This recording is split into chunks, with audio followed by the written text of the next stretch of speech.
Syphilis is bad. Also bad, tuberculosis. Right. If at all possible, don't get leprosy. If you find yourself with piles, don't shove them back in with an artillery shell. No. No. Tugging at the killer. It's killer time.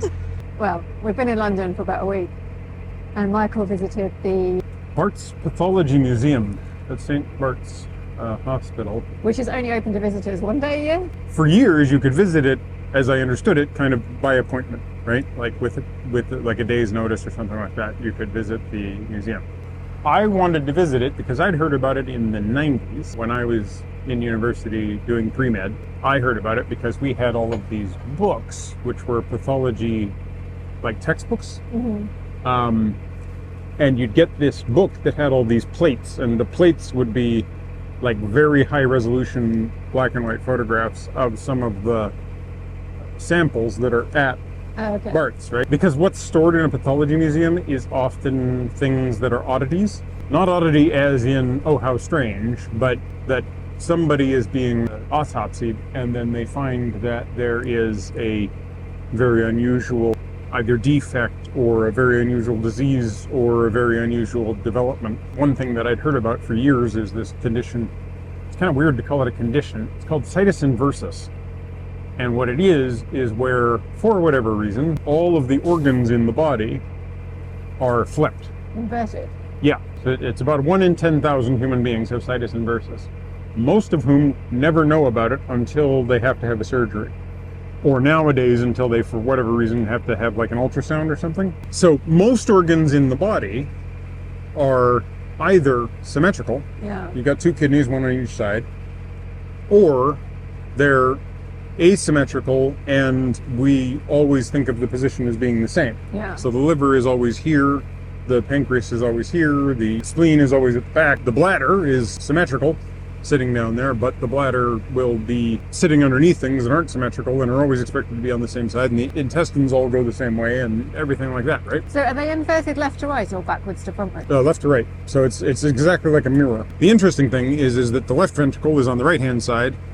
The aorta is flipped, so it goes down the right-hand side. The vena cava is on the left-hand side. It's just like literally you took the organs and you flipped them left to right. But the person isn't flipped left to right because our bodies are symmetrical. You know, on the outside, there's no way to know. It doesn't affect things like handedness or anything like that. Left-handed people are not walking around with left-handed hearts or anything And like does it that. cause any issue? Fundamentally, it doesn't until you've been shot through here and somebody says, oh, that's okay, that won't be anything particularly vital, that's not your liver. And it is. It is your liver. Right. Mainly where it causes problems is when somebody is laid out for surgery. Like, for instance, you show up with pain on this side of your body. will People just- aren't going to assume appendicitis unless they know you've got situs inversus. So anyway, Michael got a notification last week that the tickets were being released. For this year, and so I was able to buy a ticket. It's really very fascinating because it's a very old building on the hospital grounds. It's one of the oldest buildings. I think it might actually be the oldest surviving building at the hospital now. Everything feels like a teaching hospital. And then you get into the museum and it's like a big open area with the glass roof, so it's quite bright in there. And then there's this circular steel staircase that's rickety as hell going up to the second floor, and basically all these bookshelves, and on every bookshelf going all the way around all 3 floors is little glass cases with kidneys and ureters and bits of penis and all sorts of stuff. Needless to say, I didn't get a ticket. It's not really your sort of thing. I found it absolutely fascinating. You've got these walls that go all the way around. You can't actually go up onto the 3rd floor, it's not safe, and they let us come in and inspect everything. And there's like 3 of those portable dividers on wheels up with these pieces of paper that look kind of like a high school science project where they're just sort of explaining, you know, history of the building and the basics of pathology. And there's like a thing here where it's like, this is what normal urine looks like, and this is what hypertonic urine looks like, and you know, then there's this little thing saying artificial urine. Somebody's made 3 types of artificial urine, right? So yeah, it's like, it's a little bit strange. And then there's a couple of computers with these spreadsheets on them that is what they're using to track the catalog of everything. And then there's these really old, in some cases, glass samples, like these glass boxes that have been custom made for each sample. And some of them have like very carefully drawn numbers on them that look like somebody was writing that number in the 1700s, because almost none of these samples are any newer than the 1960s. So you've got this really interesting range of stuff, like full skeletons, partial skeletons, all of these samples, and they're all going around based on which area of their body. So you've got this section of just kidneys, and then there's this section of just male genitalia issues, and then there's a section of just the lungs and just the spine, and So if you're interested in going, you have to wait a year. well, basically you've got to get on the mailing list. If you're not somebody who's at Bart's Pathology, like a medical student, and you're not a visiting academic that has an argument for why you need to study this stuff, then you basically have to be on a waiting list. And this is the first time it's opened up since COVID. Like, it's not a huge space, and on each of these sort of bookshelves, at the top is a little hook where they've got like a little ring with some laminated paper on it, and then the laminated paper has a partial listing of what each of the numbers of the sample relates to the line in the spreadsheet, and in there will be a little history of some of the patients and stuff. All the way around this building, on all 3 floors, are these sort of bookshelves with all the samples. And the samples are essentially little aquariums, right? That have, whatever spirit is inside them with a preserved sample inside of it. It could be formaldehyde is one of them, but it all depends on the tissue you're trying to preserve, right? So what's interesting about it is a lot of these samples are very old. Some of them are in bad condition, so they've got a little sign there, like a little post-it note saying needs vacuuming or needs sealing or whatever, right? It's fascinating because what they're meant to do is to help medical students understand the variety of different ways that the human body can go wrong. Yeah. It says what organ it is, or what portion of the body it If is, it's not clear. and what happened, right? In terms of like what medical issue is this showing you, right? And then some notes. And then there's a second book that goes with some of them that has a much more extensive story. One thing that I found was avulsion of the thumb.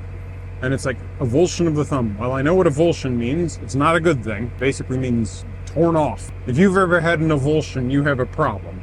Some of these samples, though, they're from like 1800s factories. So here's a thumb, and it's a perfectly, obvious, like, yep, that's definitely a pickled thumb. And then here's like 8 inches of tendon and nerve that came with it, right? Ow! Yeah, that's an avulsion. That's what avulsion looks like. Ah!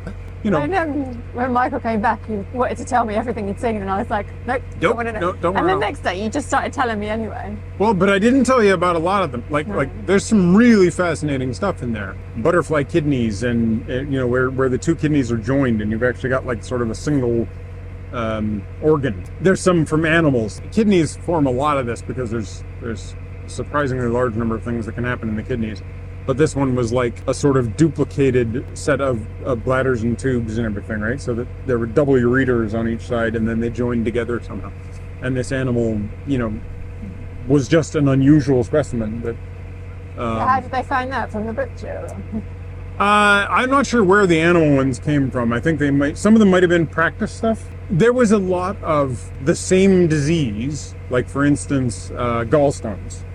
There was a lot of different gallbladders and gallstones cut in different ways so you could see the different types of gallstones. There was a bladder, it was a gallbladder, right, that was completely full of gallstones that were all pyramidal in shape, so they sort of notched into each other. Okay.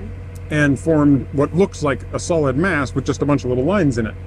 Then there's someone else who's there's just a little tube full of tiny little pebbles that somebody's passed. And then there's somebody else who's got a great big stone. And then there's one called a mulberry, where it's a great big stone, but instead of being smooth, it's got all of these carbuncles coming out of it with these little sharp crystals. And that was, and it's got this little note of like, these are usually extremely painful. And you're looking at it going, Yep. Yeah. See, there was a lot of stuff that is just strange. By the time you're done walking around Bart's Pathology Museum, you're like, whatever you do, don't get syphilis. Like, just don't get syphilis. Oh my gosh, the number of ways that syphilis will mess your body up. Syphilis is bad. Also bad, probably in some ways just as bad, tuberculosis. Right. Avoid tuberculosis. Okay. Also, if at all possible, don't get leprosy or frostbite or get your hair anywhere near very seriously fast rotating pieces of metal. Okay. If you find yourself with piles, don't shove them back in with an artillery shell. Just don't.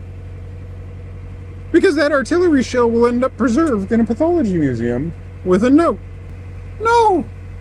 No, no, no, no, no. The number of objects in that museum that were found in places they shouldn't be found, including a piece of a gun breech that was found inside of a kid's brain. Oh my God. Yeah. You know, you see it and it's like, gun breech, It's like removed from brain. How? How? So yeah, not for everyone. Interestingly, a large number of the people that were visiting were like pathologists, right? They had a background in medical in some way, so they found it interesting for And that. it was you. And then there were people who were artists, Oh, okay. and then there were people who were just sort of, they'd seen some odd thing somewhere, and that was closer to me. But then I'm one of the only people that was running around reading all the histories. Yeah, I find it absolutely fascinating, but definitely not for everybody. If you're not squeamish, because you really shouldn't be squeamish if you're going there. You really shouldn't go if you're swimming. If you're squeamish, do not go. If you're the sort of person that isn't squeamish, but believes that things happen for a reason and that stuff was designed to work a particular way, go find out the number of ways that it can randomly go utterly, totally, ridiculously wrong without anybody having done anything to cause it to do so. Because there's a lot of stuff in there where it's just like, yeah, that wasn't part of a plan. That was just a Mutation. yeah.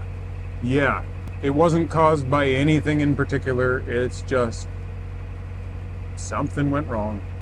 Avoid syphilis. That's the main takeaway. Avoid syphilis, and sign up for a ticket if you're in London and can get to it. It's worth going.